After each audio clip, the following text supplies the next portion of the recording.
সব গজাগুলো তৈরি করে নিয়েছি আর দেখুন দেখতে কত সুন্দর লাগছে আর কত সুন্দর রসালো হয়েছে। একটা আমি আপনাদেরকে ভেঙে দেখাচ্ছি। দেখুন কত সুন্দর লেয়ার এসছে।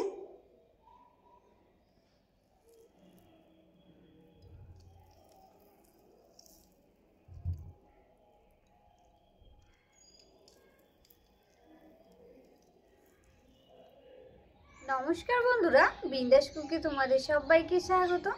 তো আজকে আমি তোমাদেরকে ঘরোয়া পদ্ধতিতে গজা তৈরি করে দেখাবো। আর এই গজা খেতে কিন্তু ভীষণই মজা আর বানানো খুবই সহজ আর খুব অল্প সময়ে তৈরি হয়ে যায়। তো তোমরা কিন্তু পুরো ভিডিওটা দেখবে আর ভিডিওটি যদি ভালো লাগে অবশ্যই আমার চ্যানেলটিকে সাবস্ক্রাইব করে যাবে। গজা তৈরি করার জন্য প্রথমে আমি একটা ডো তৈরি করে নেব। এর জন্য আমি এখানে নিয়ে নিলাম এরকম একটা ছোট বাটি, আর এই বাটি 2 বাটি আমি ময়দা আলাদা করে নেব।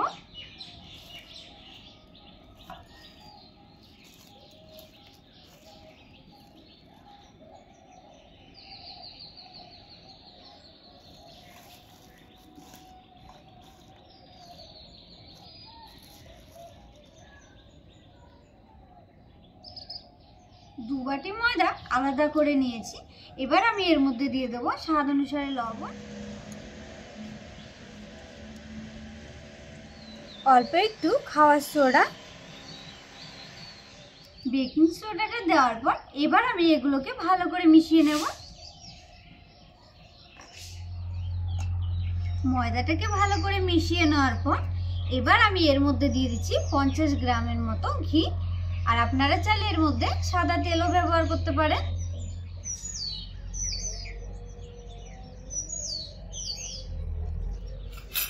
এবার আমি ঘিটাকে ভালো করে মিশিয়ে একটা গোলা তৈরি করে নেব।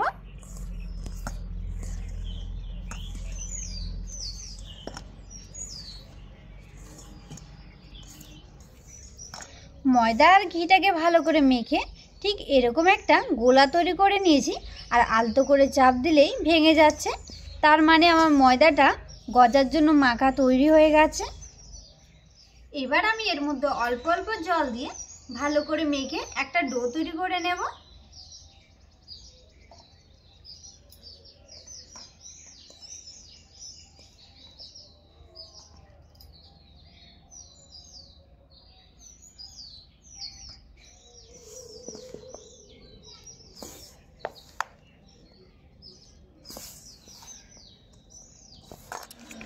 ময়দাটাকে ভালো করে মেখে ঠিক এরকম একটা শক্ত ডো তৈরি করে নিয়েছি।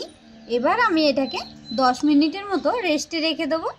এবার আমি গজার জন্য একটা শিরা তৈরি করে নেব। এর জন্য উনুনে বসিয়ে দিচ্ছি কড়াই, আর দিয়ে দিচ্ছি 1 বাটি চিনি আর 1 বাটি চিনির সঙ্গে দিয়ে দিচ্ছি 2 বাটি জল।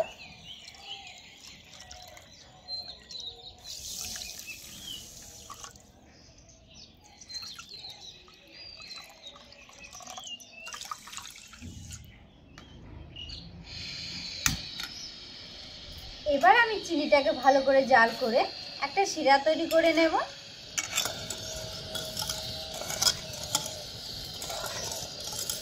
চিনিটাকে ভালো করে গলিয়ে নেওয়ার পর এবার আমি এর মধ্যে দিয়ে দিচ্ছি কয়েকটা ফেটানো এলাচ।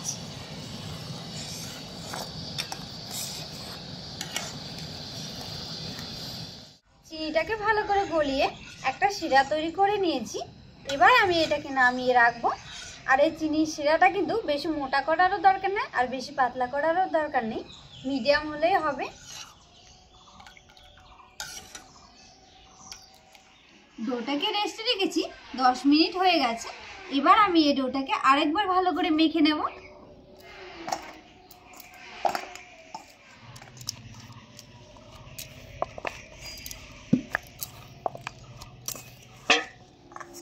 ডোটাকে আমি ভালো করে মেখে নিয়েছি। এবার আমি এটাকে রুটির মতো করে বেলে নেব।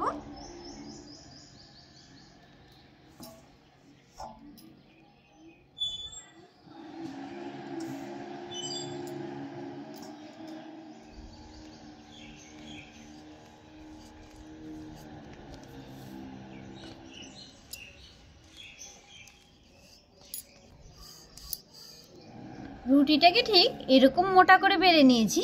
এবার আমি এটাকে 4 ভাগে ভাগ করে কেটে নেব।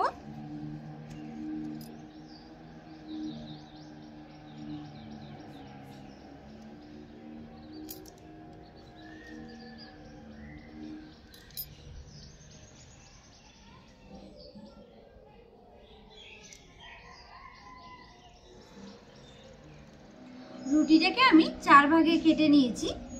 এবার আমি একটার উপরে একটা দিয়ে আরো একবার বেলে নেব, আর এইভাবে করে আমি 3 থেকে 4 বার বেলে নেব।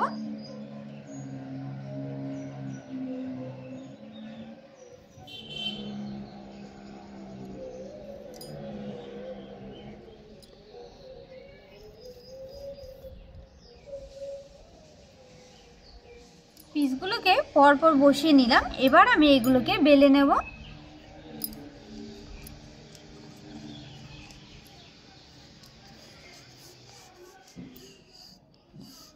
রুটিটা বেলে নিলাম। এবার আমি এটাকে 4 ভাগে ভাগ করে নেব।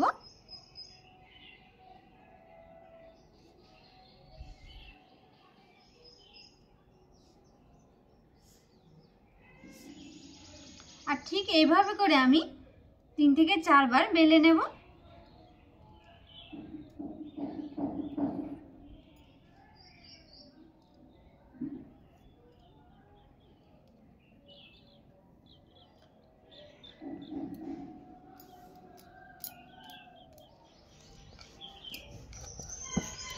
রুটিটাকে 4-5 বার বেলে নিয়েছি আর ঠিক এরকম মোটা করে রেখেছি।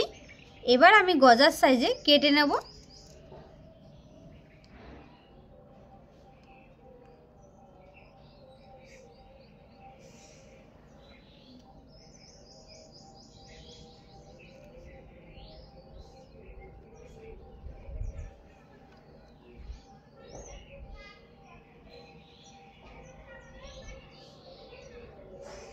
লম্বা লম্বি করে কেটে নেওয়ার পর এবার আমি আড়াআড়ি করে কেটে নেব।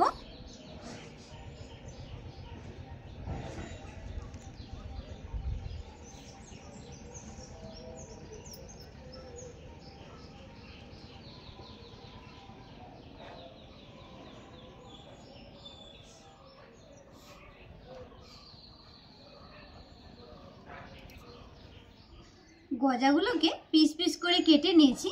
এবার আমি এগুলোকে ভেজে নেব। আর ভেজে নেওয়ার জন্য উনুনে বসিয়ে দিচ্ছি কড়াই। ভাজার জন্য দিয়ে দিচ্ছি সাদা তেল। তেলটাকে হালকা উষ্ণ গরম করে নিয়েছি। এবার আমি গজাগুলো ভেজে নেব।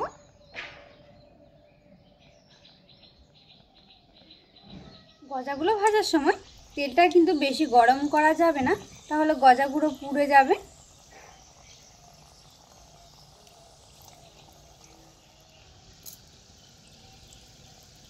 গজাগুলো এক পাশটা ভাজা হয়ে গেছে। এবার আমি উল্টে পাল্টে ভেজে নেব। আর দেখুন গজাগুলোর কত সুন্দর লেয়ার এসছে, দেখতেও কত ভালো লাগছে। গজাগুলোকে বাদামি কালার করে ভেজে নিয়েছি। এবার আমি এগুলোকে উঠিয়ে শিরার মধ্যে দিয়ে দেবো।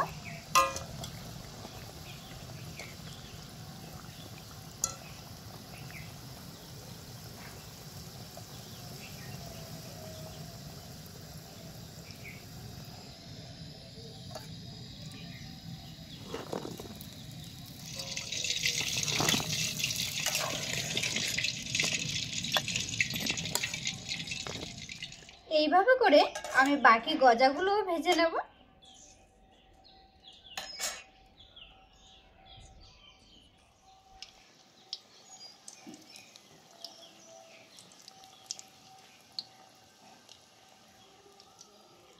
সব গজাগুলো তৈরি করে নিয়েছি। আর দেখুন দেখতে কত সুন্দর লাগছে আর কত সুন্দর রসালো হয়েছে। একটা আমি আপনাদেরকে ভেঙে দেখাচ্ছি।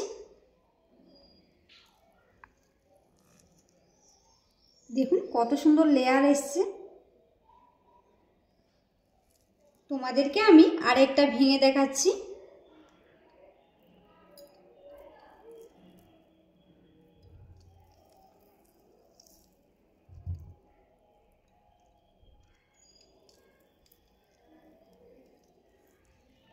আজকে আমি তোমাদেরকে ঘরোয়া পদ্ধতিতে খুব সহজে গজা তৈরি করে দেখিয়েছি। আর তোমাদের যদি ভিডিওটি ভালো লাগে অবশ্যই আমার চ্যানেলটিকে সাবস্ক্রাইব করে যাবে।